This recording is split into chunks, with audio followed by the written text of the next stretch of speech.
पुत्रदा एकादशी महात्म्य। युधिष्ठिर बोले, श्री कृष्ण कृपा करके पौष मास के शुक्ल पक्ष की एकादशी का महात्म्य बताइए। उसका नाम क्या है, उसे करने की विधि क्या है और उसमें किस देवता का पूजन किया जाता है। भगवान श्री कृष्ण ने कहा, राजन, पौष मास के शुक्ल पक्ष की जो एकादशी है उसका नाम पुत्रदा है। पुत्रदा एकादशी को नाम मंत्रों का उच्चारण करके फलों के द्वारा श्री हरि का पूजन करें। नारियल के फल, सुपारी, बिजोरा, नींबू, जमीरा, नींबू, अनार, सुंदर आंवला, लौंग, बेर तथा विशेषतः आम के फलों से देव देवेश्वर श्री हरि की पूजा करनी चाहिए। इसी प्रकार धूप दीप से भी भगवान की अर्चना करें। पुत्रदा एकादशी को विशेष रूप से दीपदान करने का विधान है। रात को वैष्णव पुरुषों के साथ जागरण करना चाहिए। जागरण करने वाले को जिस फल की प्राप्ति होती है वह हजारों वर्ष तक तपस्या करने से भी नहीं मिलता। यह सब पापों को हरने वाली उत्तम तिथि है।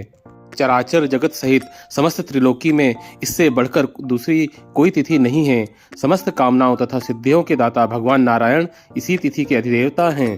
पूर्व काल की बात है, भद्रावतीपुरी में राजा सुकेतुमान राज्य करते थे। उनकी रानी का नाम चंपा था। राजा को बहुत समय तक कोई वंशधर पुत्र नहीं प्राप्त हुआ, इसलिए दोनों पति पत्नी सदा चिंता और शोक में डूबे रहते थे। राजा के पितर उनके दिए हुए जल को शोकोच्छ्वास करके पीते थे। राजा के बाद और ऐसा कोई नहीं दिखाई देता जो हम लोगों का तर्पण करेगा, यह सोचकर पितर दुखी रहते थे। एक दिन राजा घोड़े पर सवार हो गहन वन में चले गए।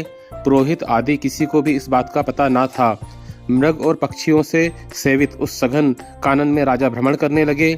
मार्ग में कहीं सियार की बोली सुनाई पड़ती थी तो कहीं उल्लुओं की। जहां तहां भालू और मृग दृष्टिगोचर हो रहे थे। इस प्रकार घूम घूम कर राजा वन की शोभा देख रहे थे।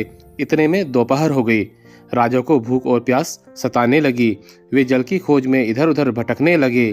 किसी पुण्य के प्रभाव से उन्हें एक उत्तम सरोवर दिखाई दिया, जिसके समीप मुनियों के बहुत से आश्रम थे।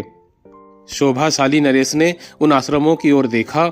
उस समय शुभ की सूचना देने वाले शकुन होने लगे। राजा का दाहिना नेत्र और दाहिना हाथ फड़कने लगा, जो उत्तम फल की सूचना दे रहा था। सरोवर के तट पर बहुत से मुनि वेद पाठ कर रहे थे। उन्हें देखकर राजा को बड़ा हर्ष हुआ। वे घोड़े से उतरकर मुनियों के सामने खड़े हो गए और पृथक पृथक उन सबकी वंदना करने लगे। वे मुनि उत्तम व्रत का पालन करने वाले थे।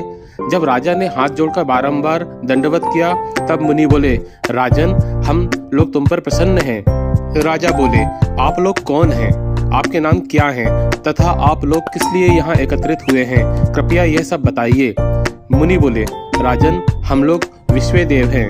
यहाँ स्नान के लिए आए हैं। माघ मास निकट आया है। आज से 5वें दिन माघ का स्नान आरंभ हो जाएगा। आज ही पुत्रदा नाम की एकादशी है, जो व्रत करने वाले मनुष्यों को पुत्र देती है। राजा ने कहा, विश्व देवगण, यदि आप लोग प्रसन्न हैं तो मुझे पुत्र दीजिए। मुनि बोले, राजन, आज पुत्रदा नाम की एकादशी है। इसका व्रत बहुत विख्यात है। तुम आज इस उत्तम व्रत का पालन करो। महाराज, भगवान केशव के प्रसाद से तुम्हें पुत्र अवश्य प्राप्त होगा। भगवान श्री कृष्ण कहते हैं, युधिष्ठिर, इस प्रकार उन मुनियों के कहने से राजा ने उक्त उत्तम व्रत का पालन किया। महर्षियों के उपदेश के अनुसार विधि पूर्वक पुत्रदा एकादशी का अनुष्ठान किया। फिर द्वादशी को पारण कर मुनियों के चरणों में बारंबार मस्तक झुकाकर राजा अपने घर आए। तदंतर रानी ने गर्भ धारण किया। प्रसव काल आने पर पुण्यकर्मा राजा को तेजस्वी पुत्र प्राप्त हुआ, जिसने अपने गुणों से पिता को संतुष्ट कर दिया। वह प्रजा का पालक हुआ।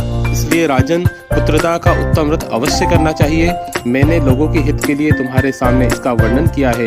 जो मनुष्य एकाग्रचित होकर पुत्रदा एकादशी का व्रत करते हैं, वे इस लोक में पुत्र पाकर मृत्यु के पश्चात स्वर्गगामी होते हैं। इस महात्म्य को पढ़ने और सुनने से अग्निष्टोम यज्ञ का फल मिलता है। जय श्री कृष्ण।